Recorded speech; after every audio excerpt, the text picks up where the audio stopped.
Welcome to The Explainer. Today, we are diving into a story that starts with a simple late-night ride and spirals into an absolute supernatural nightmare. It's a really intense story about friendship, pure terror, and a ghost's desperate, horrifying plea. So, it all kicks off on this lonely forest road. Full moon out, the whole creepy setup. We've got three friends on a motorcycle, our narrator, Suresh, and Ajay. And then one of them makes this simple request. Hey bro, pull the bike over. Just a routine stop, right? But this one moment, this one decision is about to become the most catastrophic one of their entire lives. Because see, what happens next isn't just a quick break. This is the exact moment that their night unravels. A journey that started with three friends just hanging out is about to end in a way that, well, you just can't imagine. So how does a simple pit stop on the side of a road turn into a literal fight for survival? Let's break down these first few terrifying moments as everything just starts to go completely wrong. The narrator and Suresh, they're ready to get back on the road. But Ajay is gone. Just vanished. They start calling for him, thinking maybe he's just messing with them, The narrator even starts counting to 5, like, haha, we're gonna leave you.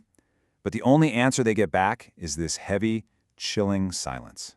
And then, that silence is just shattered. A scream rips through the jungle. Brother, save me! It's Ajay's voice, and you can hear the terror in it. This is not a joke. This is real, and their friend is in serious, serious trouble.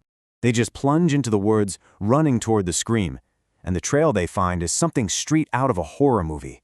First, it's blood splattered on leaves. Then they see drag marks in the dirt, and then, for just a second, they see her. A woman in a black sari, dragging Ajay into the forest at this impossible speed, before she just disappears into the trees. Now you'd think those drag marks would lead to a person, right? No. They lead to a place, this terrifying, run-down mansion, a kothi, just standing there in the middle of the dark woods. And from inside, they hear one last scream from Ajay, and then nothing. A dead, awful silence. And right here, at the front door, their friendship just fractures.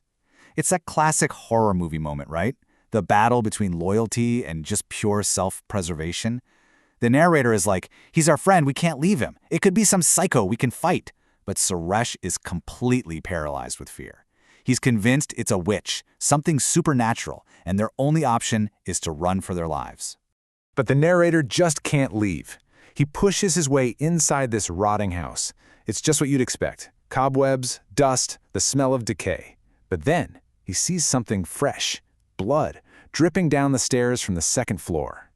Ignoring Suresh, who is begging him to leave, the narrator just sprints up those bloody stairs. He has to know what happened to his friend. But the scene that's waiting for him up there? Nothing in the world can prepare you for something like this.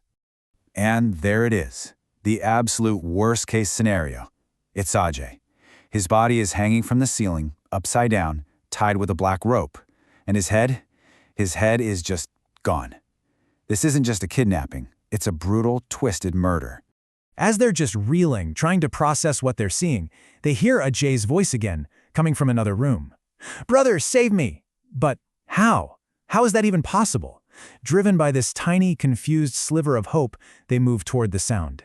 In the dark corner of the next room, they see her, the woman in the black sari. But as she turns toward them, they realize she doesn't have a head. She's holding Ajay's severed head in her hands. That's where the voice is coming from. And then, in this final grotesque act, this thing does the unthinkable. It takes Ajay's head and attaches it to its own neck. It gives a few sick twists, and the head just settles into place. And then it looks at them, wearing their friend's face, and it smiles. They just turn and run. Absolutely run for their lives. And as this ghost wails, bring me my head, the narrator makes it out into the forest. But he realizes Suresh isn't with him. He looks back, and he sees his friend walking like a zombie, hypnotized right back toward the mansion. And he can only watch in horror as Suresh, totally under the ghost's control, picks up a knife and cuts off his own head. So now our narrator is completely alone. He's trapped. The ghost is blocking the only way out. But instead of killing him, the entity gives him a chilling ultimatum. He's it, the last one. and his survival now depends entirely on whether or not he can fulfill a ghost's impossible demand. Using Ajay's voice, the ghost lays it all out for him. Bring me my head, or I will take yours. And this is the moment the whole story shifts, you know? It stops being just pure horror and becomes this tragic mystery. He realizes he's not dealing with some mindless monster, but a spirit who wants to be made whole again. And to save his own life, he has to solve the puzzle of her death. So the spirit tells him her tragic story. She and her husband were here on vacation when 3 drunk guys knocked on their door. The man attacked her, and when her husband tried to save her, they killed him. Then, in some final, brutal act of rage, one of them cut off her head. They buried her body near a banyan tree, but without her skull, her soul can never be at peace. Okay, so with his own life on the line, the narrator has to completely switch gears. He's no longer just a victim. He's now a detective on the most terrifying missing persons case you could ever imagine, trying to find a single skull lost somewhere in this massive, dark forest. He has almost nothing to go on, but he latches on to one tiny detail from her story. Her killers were talking about frying fish. And he thinks, okay, wait, her husband only caught 1 fish. That's not enough for 3 guys, so they must have gone to the pond behind the house to catch more. It's a total long shot, but he figures the killer, carrying her head, probably just tossed it into the pond on his way. So he dives into this cold, murky water, in the middle of the night.